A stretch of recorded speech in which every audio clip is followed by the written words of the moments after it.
A paz de Jesus, tudo bem com vocês? Meu nome é Lucas. Hoje nós vamos fazer a leitura de Lucas, capítulo 24. Mais um dia na nossa leitura da Bíblia no nosso dia a dia. E uma palavra que eu gostaria de comentar com vocês um pouquinho mais a fundo é: eu enviarei sobre vós o que o meu Pai prometeu. Então, o que o Pai prometeu a cada um de nós e o que Jesus veio concretizar e nos enviar é o Espírito Santo. Mas nós vamos falar um pouquinho mais disso depois que nós fizermos a leitura desse capítulo 24 de Lucas. Mas antes de tudo, vamos fazer a oração do Espírito Santo para que ele seja o nosso guia e ele possa nos conduzir nessa nossa leitura.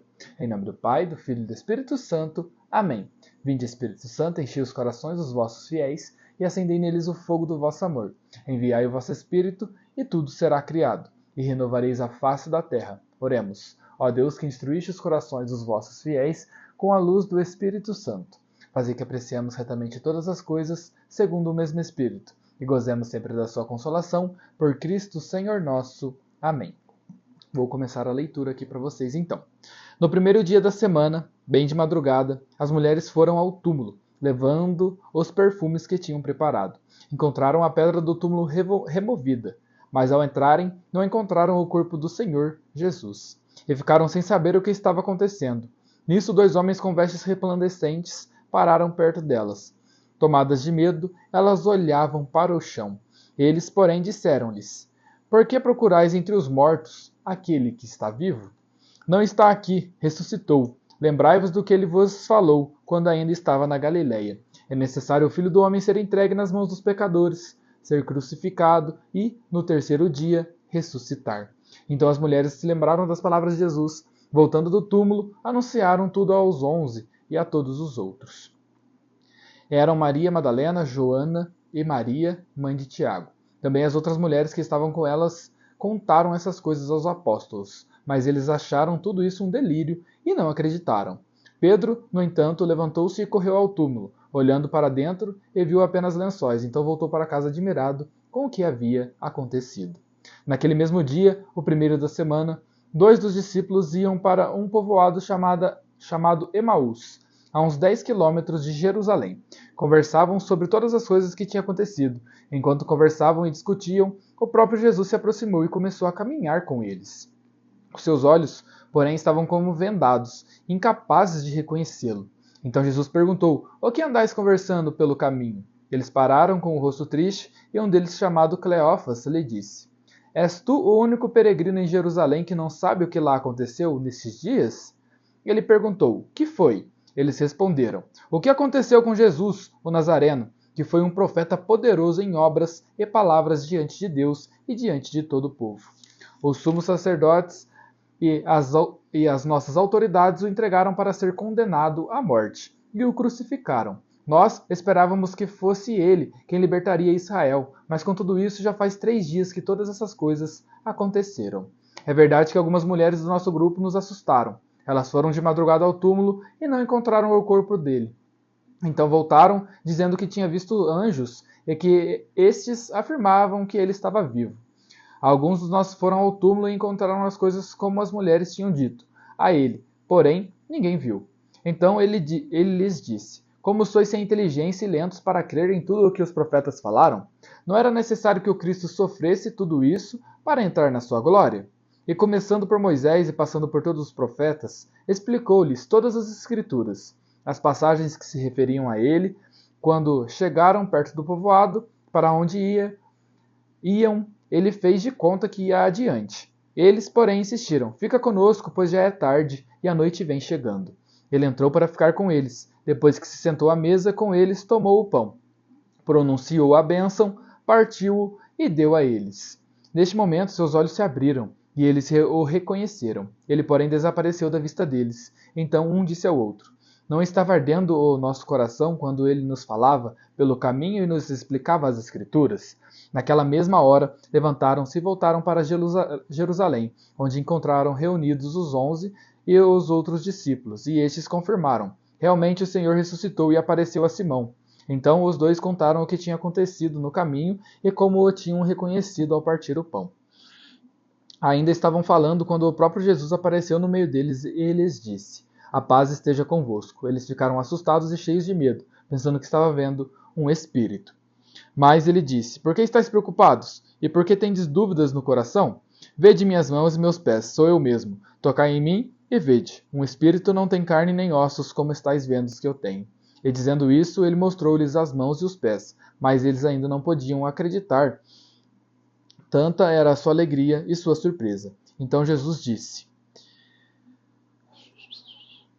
Tendes aqui alguma coisa para comer? Deram-lhe um pedaço de peixe assado. Ele o tomou e comeu diante deles. Depois disse-lhes: São estas as coisas que eu vos falei quando eu ainda estava convosco. Era necessário que se cumprisse tudo o que está escrito sobre mim na lei de Moisés, nos profetas e nos salmos. Então ele abriu a inteligência dos discípulos para entenderem as Escrituras. E disse-lhes: Assim está escrito: O Cristo sofrerá e ressuscitará dos mortos ao terceiro dia. E no seu nome será anunciada a conversão para o perdão dos pecados a todas as nações, começando por Jerusalém. Vós sois os testemunhas destas coisas. Eu enviarei sobre vós o que meu Pai prometeu. Por isso permanecei na cidade, até que sejais revestidos da força do alto. Então Jesus levou-os para fora da cidade até perto da Betânia. Ali ergueu as mãos e abençoou-os. Enquanto os abençoava, afastou-se deles e foi levado ao céu. Eles o adoraram, em seguida voltaram para Jerusalém com grande alegria. Estavam sempre no templo, bendizendo a Deus. Palavra da salvação. Glória a vós, Senhor. Uma coisa que eu gostaria de comentar um pouco antes de entrarmos nas ordens, promessas e princípio eterno, eu gostaria de comentar sobre essa parte em que Jesus caminha com esses dois discípulos e os explica, como ele realmente era o Cristo, como ele realmente veio cumprir todas as profecias feitas sobre ele. E é muito interessante que os discípulos não o enxergavam como ele era. Não enxergavam que era Jesus que estava ali com eles. Muitas das vezes na nossa vida, nós também não enxergamos Jesus. Nós também não o vemos. Mas o que libertou a visão deles, o que tirou as escamas dos seus olhos, foi quando Jesus abençoou o pão e deu a eles. Então, eu vejo isso muito como se fosse a Eucaristia. A Eucaristia que nos liberta, muitas das vezes, da nossa cegueira. Muitas vezes nos liberta da nossa surdez. Quando nós não estamos escutando Deus, quando nós não estamos escutando Jesus. Quando nós não estamos vendo Jesus, quando nós não estamos vendo as suas maravilhas. Então a Eucaristia é como se fosse uma cura espiritual para a nossa visão, para a nossa audição, para cada um dos nossos sentidos. Então, sempre que você puder, busque a Eucaristia. No momento que você achar que você está longe de Deus, não está o encontrando, Deus está ali presente nessa Eucaristia. Eu gostaria agora de comentar sobre a promessa, ordem, princípio eterno, para vocês um pouquinho sobre. Promessa: eu enviarei sobre vós o que meu Pai prometeu. Então, o que o Pai nos promete? Ele nos promete o Espírito Santo. Ele promete que nos enviará um Espírito guia, um Espírito de fortaleza, um Espírito que não nos deixaria afastar-se dele. Então, o ser humano ele tem a inclinação de se afastar de Deus, mas Deus nos deu o Espírito Santo para que ele nos fortalecesse e para que ele nos guiasse para mais perto de Jesus. Então, Deus faz essa promessa para nós e Jesus vem a cumprir, E uma ordem: por isso permanecei na cidade, até que sejam revestidos das forças do alto. Então, muitas vezes é pedido para que nós façamos algo.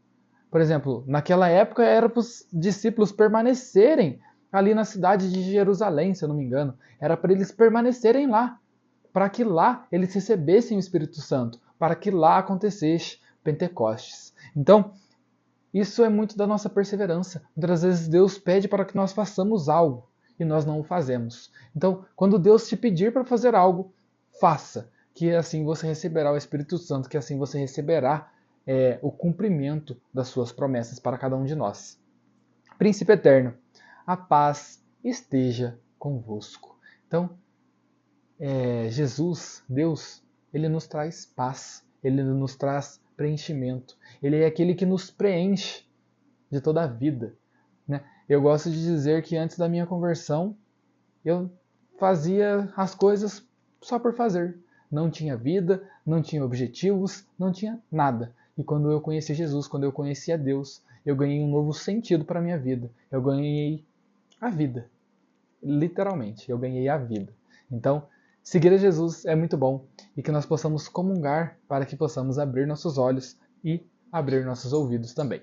Pessoal, muito obrigado por acompanharem esse vídeo. Se você chegou até aqui, faça um comentário para me ajudar, para o pessoal assistir esse vídeo inteiro, que eu creio que ele teve bastante coisas interessantes, bastante coisas nessa palavra que são muito interessantes e talvez não sejam tão faladas. Muito obrigado por assistir esse vídeo, se inscrevam, deixem um like, um comentário.